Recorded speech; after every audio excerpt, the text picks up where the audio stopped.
Hello friends, welcome to daisy life style. இந்த வீடியோவில் ஆரோக்கியமும் சுவையும் நிறைந்த பருத்தி பாலோட ரெசிபியை தான் நம்ம பார்க்க போகிறோம். அதை எப்படி ப்ரிப்பேர் பண்ணணும் அப்படின்னு பார்க்குறதுக்கு முன்னால் நம்ம சேனல் நீங்கள் இப்போ தான் ஃபர்ஸ்ட் டைம் பார்க்குறீங்கன்னா மறக்காமல் சப்ஸ்கிரைப் பண்ணிக்கோங்க. கூடவே பக்கத்தில் இருக்கிற பெல்லைக்கான ப்ரெஸ் பண்ணி ஆல் அப்படின்னு செலக்ட் பண்ணி வச்சுக்கிட்டிங்கன்னா நான் போடுற வீடியோஸ் எல்லாமே உங்களுக்கு உடனே நோட்டிஃபிகேஷனாக வரும். ஓகே ஃப்ரெண்ட்ஸ், இப்போ அந்த ரெசிபி எப்படி பண்ணலான்னு பார்க்கலாம் வாங்க. அதுக்கான இன்க்ரீடியன்ஸோட அளவு நான் சொல்கிறேன். முதல்ல ஒரு கப் அளவுக்கு நான் பருத்தி கொட்டை எடுத்து ஒரு 6லேருந்து 8 மணி நேரம் நல்லா ஊற வச்சு எடுத்துக்கிறேன். இப்போ அந்த பருத்தி கொட்டை பார்த்திங்கன்னா ஊறுறதுக்கு கொஞ்சம் டைம் ஆகும். அப்படிங்கிறனால நீங்கள் காலையில் போடணுன்னா நைட்டே என்ன பண்ணிடுன்னா ஊற வச்சுருங்க. நான் நைட்டு போடணுன்னா காலையில் ஊற வச்சுருங்க. எப்படி பார்த்தாலும் இன்பிட்வீன் கேப் உங்களுக்கு 6 to 8 ஹவர்ஸ் இருக்கணும். இப்போ பாருங்கள், ஊறின பருத்தி கொட்டையை நம்ம எடுத்துக்கிட்டோம். இதை நல்லா ஓரளவுக்கு வேணுங்கிற அளவுக்கு தண்ணி விட்டு என்ன பண்ணிக்கலாம்னா மிக்சர் ஜாரில் போட்டு நல்லா மையாக அரைச்சிக்கிறணும். மையாக அரைச்சிங்கன்னா நல்லா சட்னி மாதிரி அரைச்சிக்கோங்க. இப்போ நீங்கள் தேங்காய் சட்னினா அரைக்கிறீங்க இல்லையா, அந்த மாதிரி நீங்கள் இந்த மாதிரி அரைச்சிக்கோங்க. இப்போ நான் வீடியோவில் காட்டுற மாதிரி அரைச்சிக்கோங்க. இதுக்கப்புறம் பார்த்திங்கன்னா இதை நம்ம ஒரு ஸ்ட்ரெயினர் அப்படி இல்லைன்னா ஒரு காட்டன் கிளாத் வச்சு நல்லா ஃபில்டர் பண்ணி எடுத்துக்கலாம். இப்போ பாருங்கள், பால் நமக்கு கிடச்சிருச்சு. பால் ரொம்ப திக்காக கிடைக்கும். அப்படிங்கிறனால நீங்கள் 2 டைம் நல்லா தண்ணி ஊற்றி வடிகட்டி பிழிஞ்சு எடுத்துக்கோங்க. சக்கையை பார்த்திங்கன்னா லாஸ்ட்டாக இந்த மாதிரி கிடைக்கும். அதுக்கப்புறம் பார்த்திங்கன்னா ஒரு மீடியம் சைஸில் உள்ள தேங்காய் எடுத்து பாதி அளவு எடுத்து அதில் நான் மில்க் எடுத்து வச்சுருக்கேன். கோகோனட் மில்க் ஒரு 400 மில்லி அளவுக்கு. அப்புறம் நம்ம பருத்தி கொட்டை எடுத்த அதே பவுலில் ஒரு 3/4 பவுல் அளவுக்கு வெல்லம் எடுத்திருக்கேன். வெல்லத்தை நல்லா பொடி பண்ணி வச்சுக்கோங்க. அதுக்கப்புறம் 4லேருந்து 5 டீஸ்பூன் அளவுக்கு பச்சரிசி. அதுக்கப்புறம் பார்த்திங்கன்னா ஒரு 5 ஏலக்காய், ஒரு சின்ன துண்டு சுக்கு. அது ரெண்டையும் நீங்கள் பவுடர் பண்ணி சேர்த்துக்கிட்டாலும் சரி, லைட்டாக இடித்து சேர்த்துக்கிட்டாலும் சரி. சின்ன குழந்தைங்களுக்கு கொடுக்குறீங்கன்னா மேக்ஸிமம் பவுடர் பண்ணியே சேருங்க. ஏன்னா அது அவங்க குடிக்கும்போது சப்போஸ் தொண்டையில் சிக்கிறதுக்கு வாய்ப்பு இருக்குது. அதனால் ஃபுல்லாக நீங்கள் பவுடர் பண்ணியே போட்டுக்கோங்க. இப்போ நான் ஒரு பேன் எடுத்து அதில் ஒரு 1/4 கப் அளவுக்கு தண்ணி ஊற்றி இருக்கிற வெல்லத்தை நான் என்ன பண்ணுறேன்னா பாகு காய்ச்சிக்கிறேன்.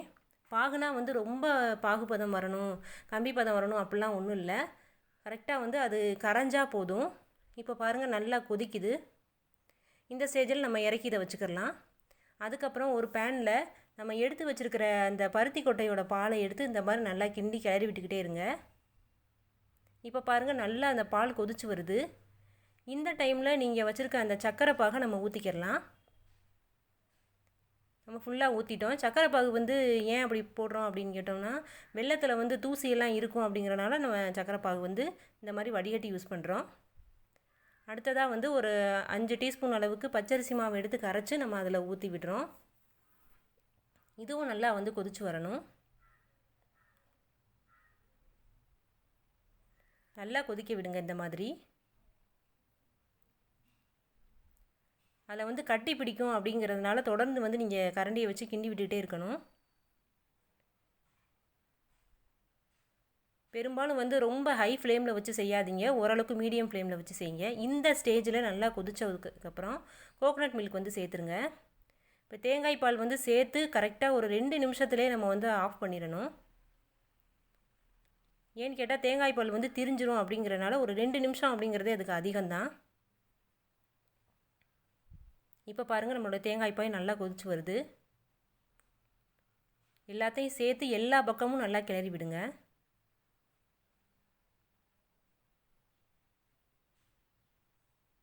கொஞ்சம் கூட கட்டி இல்லாத அளவுக்கு நல்லா எல்லா பக்கமும் சேர்த்து கிளறி விட்டுறணும்.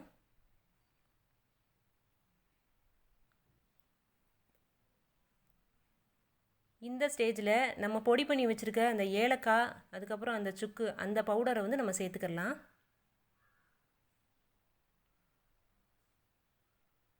நல்லா எல்லா பக்கமும் ஸ்ப்ரெட் ஆகுற மாதிரி நல்லா கிளறி விடுங்க. இப்போது நம்மளுடைய சுவையான பருத்தி பால் ரெடி ஆயிடுச்சு. இந்த பருத்தி பால் பார்த்திங்கன்னா மழைக்காலத்தில் பெரும்பாலும் பார்த்திங்கன்னா இருமல், சளி இதெல்லாம் அதிகமாக இருக்கும். அந்த மாதிரி டைமில் சாப்பிடும்போது ரொம்ப பெனிஃபிட்டாக இருக்கும். பெரியவங்களுக்குலாம் பார்த்திங்கன்னா கொஞ்சம் வயசானவங்களுக்குலாம் இந்த நெஞ்சு வலி ஏற்படும். அந்த நெஞ்சு வலிக்கு பார்த்திங்கன்னா அப்போல்லாம் இதை தான் ஒரு ரெமெடியாக கொடுப்பாங்க. ஸோ உங்களால் எப்போல்லாம் முடியுதோ மாதத்தில் 2லேருந்து 3 டைமாவது போட்டு இதை சாப்பிடுங்க ஃப்ரெண்ட்ஸ். ஓகே ஃப்ரெண்ட்ஸ், இந்த வீடியோ உங்களுக்கு பிடிச்சதா லைக் பண்ணுங்கள், ஷேர் பண்ணுங்கள். மறக்காமல் நம்ம சேனலை சப்ஸ்கிரைப் பண்ணுங்கள். உங்களுடைய வேல்யூபிள் கமெண்ட்ஸை நம்மளுடைய கமெண்ட் செக்ஷனில் ஃபீட்பேக்காக கொடுங்க. ஓகே ஃப்ரெண்ட்ஸ், தேங்க்யூ ஃபார் வாட்சிங்.